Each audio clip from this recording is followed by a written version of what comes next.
Let's be honest with ourselves, most managers think that HR is a complete waste of time. We know they're dodging our emails, rolling their eyes at us, resisting coming and talking to us, but we also know that we can help. And we know that the things we're suggesting, the things we're putting in place would make their lives easier. So where's the disconnect and how do we fix it? In this video, I'm going to tell you exactly how to position your messaging so that managers do listen. Because we all know that HR isn't the problem. We know that often we're relaying employment law or we're trying to support managers to do things in the right way that protects the business, but also gets the best out of people so people can thrive. But we also know that quite often the things that we're talking about in the immediate, the short term, can make managers' lives harder. So here's the problem. You've got a manager who's got a problem employee. They've also got a whole load of other stuff that they've got to do. Their to-do list is long, the pressures are coming in from different places. Not dealing with that person in the short term, today, right here, right now, not dealing with it is so much easier.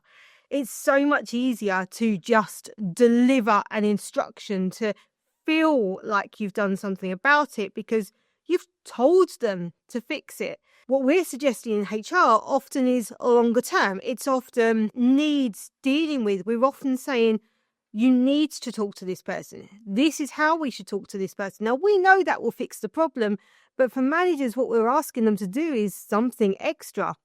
And that's where we get this clash, I think, that makes managers not want to do what we're talking about in HR. So how do we reposition ourselves and reposition the messaging so that we get across to managers? Because HR's job would be a whole lot easier if managers did things right from the first instance, if they followed the right processes, if they came to us at the earliest point rather than down the line.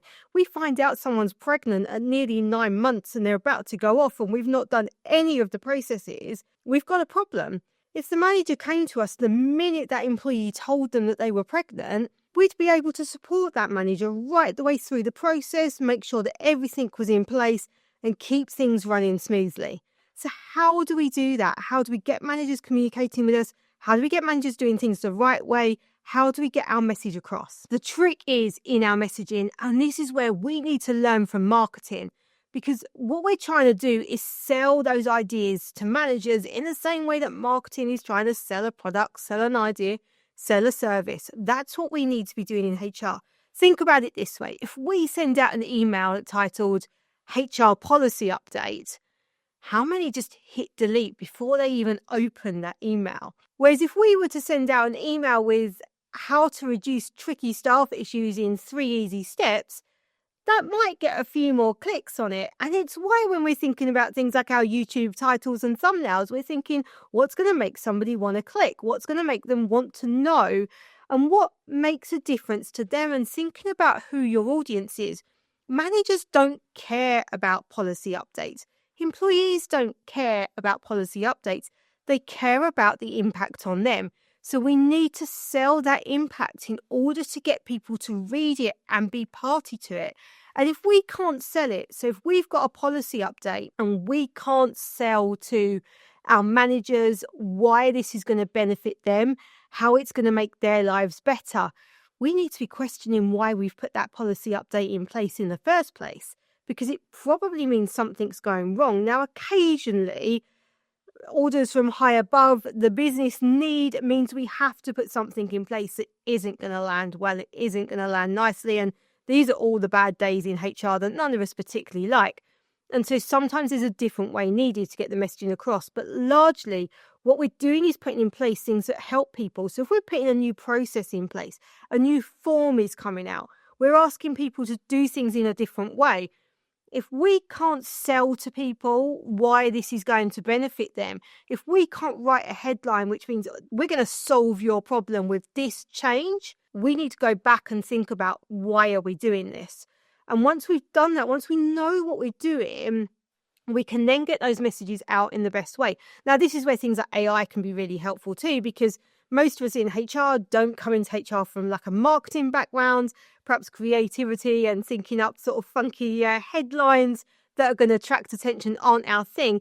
ChatGPT is amazing for this. Now, it's not going to take the jobs of everyone in marketing. It's not that amazing. But for what we need in HR in terms of getting enough creativity in there and enough focus on this solution that I'm sending you is the solution to this problem. If we can put into, say, ChatGPT, well, this is the solution we're sending, this is the problem we're solving, we're going to come back with a headline that is going to get more emails read than HR policy update. And that's where in HR we need to be really thinking about the impact of what we do, the impact of business decisions. So if we are changing something, what is the impact on the people managers, the people in our teams? What's in it for them and what's going to make them want to comply or change the way of doing things? Because actually getting changed behaviour is really tricky. Implementing a new process or procedure is tricky in itself because we've got to change people's minds, their way of doing things. Even if it's simpler,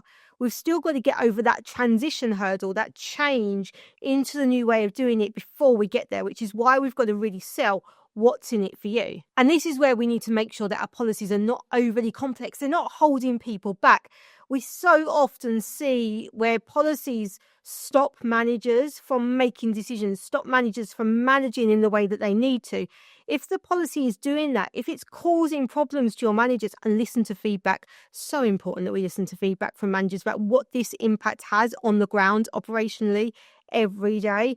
Because if it's stopping them doing what they need to do in order to make sure people are thriving, people are happier, healthy at work, they're productive, if it's stopping any of those things, then HR should not be doing it. And we need to strip back. So we need to make sure that our policies are not overly complex. And then we also need to think about things like training, how we get those messages across. As a manager, they're getting an influx of emails every day, pressures from different places. Maybe they're dealing with a customer, maybe they're dealing with an employee that's got an issue, things, a deadline that hasn't been met, they're firefighting, they're trying to put new things out, new things in place, and all of a sudden this HR email comes in that just doesn't feel important to what they're doing. The urgency isn't there, which again is where the messaging helps. So if we're saying HR policy update, there's no urgency for me to read that.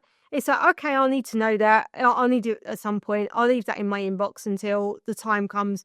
I've got a few spare minutes to read it. And how many managers really have a few spare minutes to read a policy update? So thinking about how we get that information across, if we're asking somebody to read a 20-page policy update, that's huge. It's a huge time investment for them. If we can give them a few bullet points as to what's changed, what's in it for them, why we want them doing this, what's going to make their lives easier, that really helps. If we can put a video together, which means that they don't have to read it. Actually, while I'm sitting there with my cup of tea, I can listen to this, I can watch it. That's an easier way of taking in information and a different way of taking in information as well. Let's bear in mind, we all learn differently. And this is where training helps too, because it puts those policies and procedures into practice. It can really sell to managers how this is going to help them. It can allow managers to talk through the yeah, but situations that we get when you're training. And we get it all the time. You're sitting there and you're talking through with people and you're giving them a model or a tool, or you're saying, this is a procedure you can follow. And then they go, yeah, but how's it going to work in this particular situation? And training is the ideal time to have those conversations. As HR professionals, we all know that we are there to benefit the business. We all know that we are there to make our managers' lives easier. And so many things go wrong because mistakes get made by managers. Managers are the people on the ground doing these things day in, day out, HR or not. We are there as the advisors, the supporters of the business, looking at the strategy as to how we get people productive. We reduce absence, we reduce turnover, all of those things. But managers are the ones that are putting it into place. It's really important that we listen to them and that we're putting in place policies, procedures, practices that make their lives easier and achieve the business goals. No HR initiatives, but HR supporting the business strategy, and then how we communicate that is absolutely key. If you do want to talk to me about training your managers, book a call. Details are on screen now. And I've also got a video on specifically the business case for neurodiversity awareness, neuroinclusion, and how we sell that to leadership with that focus on business strategy, not HR initiatives.